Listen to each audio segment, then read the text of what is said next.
Okay, so I'm back again today, as promised, with a little bit more about the PCOS. I have been through every fertility treatment imaginable.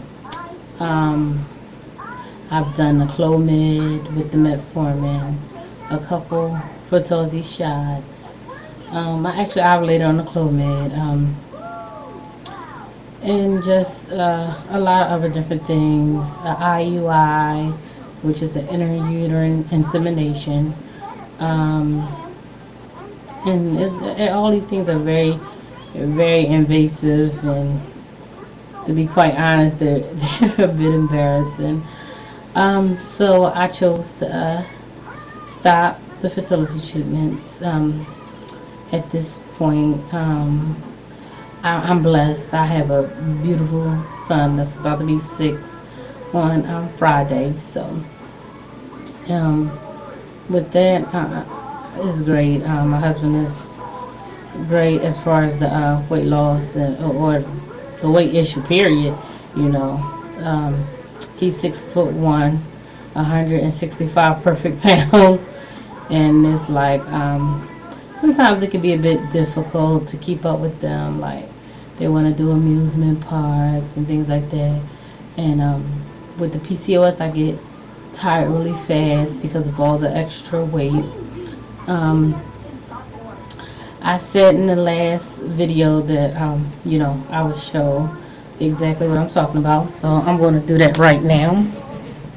Um, this is actually like a good glimpse of what I have to deal with every day. I'm a lot chest heavy, a lot stomach heavy here, bit of a gut. Uh, the legs, I don't know if you can see so much, are not so bad. The legs are just pretty much toned up, so the legs are not so bad.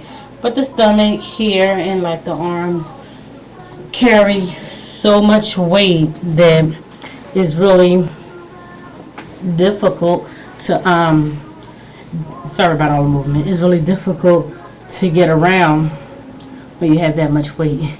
And Lord, I hate giving out my weight, but I will. It was at 314. It's currently at 306. This is the heaviest I've ever been. Like I said in the last video, I was pretty much born at a normal, actually below weight. Stayed thin most of my teenage and child years.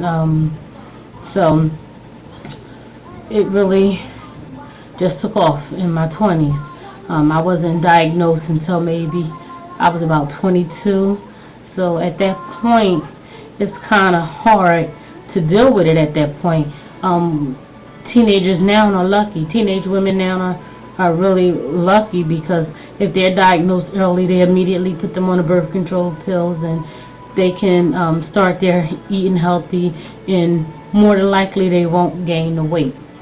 Um, I have seen some women that have PCOS that didn't show signs until after they had 3 or 4 children, and then their PCOS signs started to show.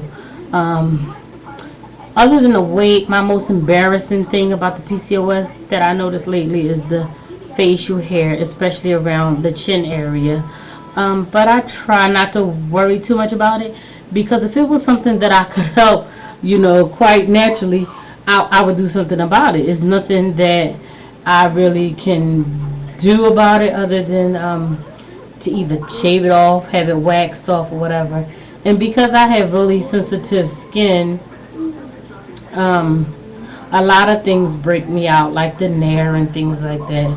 So I just cut it off with like a little regular trimmer, shaver, or something like that, and then I live life. I heard one woman say on here, she has PCOS. PCOS don't have her, and um, that touched me in a way like you couldn't imagine because it's hard. It's a hard symptom to deal with. It's a hard thing to deal with, And sometimes you do feel like PCOS has you. Like, it's like, what can I do to beat this syndrome? And, there's a lot of research now being done on it, but doctors still don't know much about it. I was told by one doctor that if your mother is predestined to have diabetes when she's being conceived, then there's a good chance that her child will have PCOS, her female child will have PCOS.